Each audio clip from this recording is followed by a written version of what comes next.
আমাদের 2 দফা দাবিতে আমরা এই কর্মসূচি পালন করছি। এক, সকল চুক্তিভিত্তিক কর্মচারীদেরকে নিয়মিতকরণ করতে হবে, অভিন্ন সার্ভিস কোড বাস্তবায়ন করতে হবে। তারা এই দুটো যত দ্রুত করে এই সমস্যার সমাধান করবে ততই সিস্টেমের স্বাভাবিক অবস্থা ফিরে আসবে, আমরা আবার স্বাভাবিক কর্মকাণ্ডে সকলে মনোনিবেশ করতে পারবো। আমরা অবিলম্বে আহ্বান জানাচ্ছি, বিশেষ করে মাননীয় প্রধানমন্ত্রীর দৃষ্টি আকর্ষণ করছি, তিনি একজন মানবিক নেত্রী, তিনি যাতে হস্তক্ষেপ করে আমাদের এই দাবি দাওয়া মানিয়ে নেওয়ার জন্য নির্দেশনা প্রদান করেন, আমরা যাতে দ্রুত স্বাভাবিক পরিবেশে কাজে ফিরে যেতে পারি। আমাদের এই দাবি আদায় না হওয়া পর্যন্ত এই কর্মসূচি চলতে থাকবে ইনশাআল্লাহ। আমাদের মূল দাবি হচ্ছে আমাদের চুক্তিভিত্তিক যারা কর্মচারীরা আছে এদেরকে নিয়মিতকরণ, এটা হচ্ছে মূল দাবি। আর আরবির সাথে আমাদের ভিন্ন ভিন্ন সার্ভিস কোড করা, সেই সার্ভিস কোডটা যেন একত্র করা হয়, একত্রিতকরণ করা হলে তারা যেভাবে সুযোগ সুবিধা ভোগ করে আমরা সেরকম সুযোগ সুবিধা ভোগ করতে পারবো। তারপরে তারা যেভাবে শুক্র শনি ছুটি পায় আমরা সেরকম ছুটি পাবো। বৈষম্য বলতে কাজের বৈষম্য, আমাদের লোকবল কম লোকবল দিয়ে আমাদের কাজ চালিয়ে যেতে হয়, যাতে আমরা লোকবল বৃদ্ধি করতে পারি, তাতে আমরা সার্ভিস কোড ঠিক যদি পূরণ হয় তাহলে আমরা লোকবল দিয়ে আমরা কাজ করতে পারবো। আর আমাদের এই যে বিভিন্ন রকমের সমস্যা, বাহিরে সমস্যা হচ্ছে মিটার ট্রান্সফরমার, কম দামের ট্রান্সফরমার আমাদেরকে দেওয়া হয়, যার কারণে সেই কম দামের ট্রান্সফরমার গ্রাহক প্রান্তে দেওয়া হয়। গ্রাহক প্রান্তে দেওয়ার পরে সেই কম দামের ট্রান্সফরমার দ্রুত নষ্ট হয়ে যায়, দ্রুত মিটারগুলো নষ্ট হয়ে যায়, আমাদের উপর চাপ পড়ে। সেই চাপ যাতে আমরা না সম্মুখীন হই তার জন্য আপনাদের কাছে প্রার্থনা, হ্যাঁ মিটারগুলো নর্মাল মিটার দেওয়া হয়, মিটারগুলো নষ্ট থাকার কারণে বেশি দামে মিটারগুলো আমাদেরকে আরবির কাছ থেকে কিনতে হয়, আর আপনাদের কাছে আমাদের মিটারগুলো সেই বেশি দামে মূল্য নিতে হয়, আর কিন্তু মিটারগুলো নষ্ট হয়ে যায় দ্রুত। এইটাই হচ্ছে আমাদের, এইটা হচ্ছে অভিন্ন সার্ভিস কোড আর চাকরি নিয়মিতকরণ, এটাই হচ্ছে আমাদের মূল দাবি।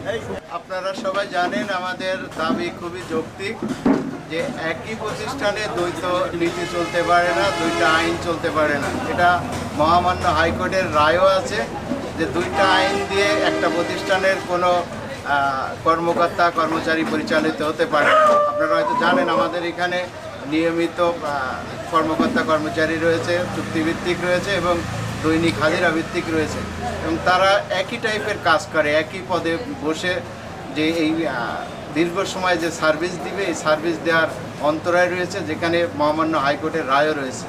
এটা একটা আমাদের দাবি, এবং এই দাবির পূরণের লক্ষ্যে অভিন্ন সার্ভিস কোড না হলে এটি কখনোই সম্ভব না।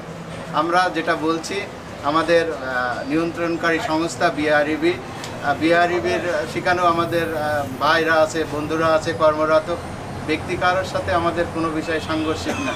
এখানে যে আইনের যে অন্তরায় রয়েছে, এটা সারা বাংলাদেশ 80টি পল্লী বিদ্যুৎ সমিতি একযোগে 40,000 কর্মকর্তা কর্মচারী এই অভিন্ন দাবিতে তারা কর্মবিরতি পালন করছে, জরুরি কাজগুলো সচল রেখে।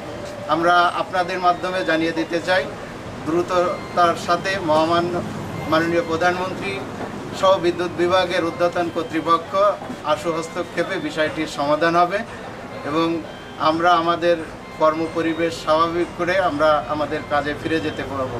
যতক্ষণ পর্যন্ত বিষয়টির সমাধান না হচ্ছে এই কর্মবিরতি অব্যাহত থাকবে, এবং এটি শুধু বরিশাল পল্লী বিদ্যুৎ সমিতি একই নয়, সারা বাংলাদেশ 80টি পল্লী বিদ্যুৎ সমিতি ঠিক একইভাবে একই কাতারে এই যে 40,000 কর্মকর্তা কর্মচারী রয়েছে তাদের একই সুরে এই কথাগুলোই বলছে। যে সারা দেশে 80টা পল্লী বিদ্যুৎ সমিতি 16 কোটি মানুষের মধ্যে 12 কোটি মানুষকে বিদ্যুৎ সেবা দিয়ে আসছে। আমরা 80টি পল্লী বিদ্যুৎ সমিতি শুধু মাঠেই কাজ করি। এখন যে চাকরি বিধিটা আমাদের আছে সেটা তাদেরকে বোর্ডে যাওয়ার যে নিয়ন্ত্রণকারী সংস্থা পল্লী বিদ্যুৎ বোর্ড, সেখানে কাজ করার সুযোগ নেই। আমরা এখানেই তাদের চাকরি শুরু হয় এবং এখানে শেষ হয়। আমরা এই বৈষম্যের কারণেই আজ একত্রিত হয়েছি। আমরা এই বৈষম্যের অবসান চাই। আমরা চাই যে এই মাঠে যারা কাজ করবে তাদের লব্ধ জ্ঞান অভিজ্ঞতা এটা তারা বাস্তবায়ন করে উপর পর্যায়ে যখন যাবে তারা নীতি নির্ধারণেই সহজভাবে নিতে পারবে। না হলে আমাদের এই যে আমরা আপনার স্মার্ট বাংলাদেশ বিনির্মাণ হবে সেটা কখনোই সম্ভব না। কারণ মাঠের অভিজ্ঞতা না নিয়ে তারা কোনো নীতি নির্ধারণ ভালো কোনো সিদ্ধান্ত নিতে পারে না। বরাবরই যতগুলি সিদ্ধান্ত নিয়েছে সেখানে আমার ফলপ্রসূ কোনো বাস্তবায়ন হয়নি। আপনারা নিশ্চয়ই জানেন যে পল্লী বিদ্যুতের বিদ্যুৎ বিতরণ ব্যবস্থা অনেকটাই ভঙ্গুর। সামান্য ঝড় বৃষ্টি হলে সেটা বন্ধ হয়ে যায় বিদ্যুৎ। আপনারা মাত্র 2-3 দিন আগেও দেখবেন এখানে যে ইনসুলেটরগুলি ব্যবহার করা হয়, পাশাপাশি আপনার এখানে বিদ্যুৎ সংস্থা আছে অজপাড়িগো, তারাও বিদ্যুৎ লাইন তৈরি হয়েছে, কিন্তু আমাদের লাইনের ইনসুলেটরগুলি ফেটে নষ্ট হয়ে যাচ্ছে এবং বিদ্যুৎ বন্ধ হচ্ছে। অনেক সময় মানুষকে এই বিদ্যুৎ বিভ্রাটে ভোগান্তি ভোগাতে হচ্ছে। আমাদের উদ্দেশ্য এটাই যে এক অভিন্ন সার্ভিস কোডের আওতায় আসবে, আর বোর্ড এবং পল্লী বিদ্যুৎ সমিতি একীভূতকরণ হবে।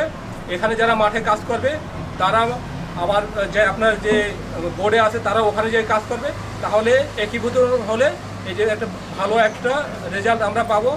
আমরা এই প্রতিবাদ এটাই আমাদের যে একীভূত মান বাড়বে। আমরা পল্লী বিদ্যুতায়ন বোর্ড এবং পল্লী বিদ্যুৎ সমিতি একীভূত করতে হবে এবং মানে একই চাকরির বিধিমালায় আসতে হবে। আর আমরা এই যে সারা 80টি পল্লী বিদ্যুৎ সমিতি সোচ্চার হয়েছে একযোগে, আমরা এই দাবি না মানা পর্যন্ত আমাদের আন্দোলন চলবে।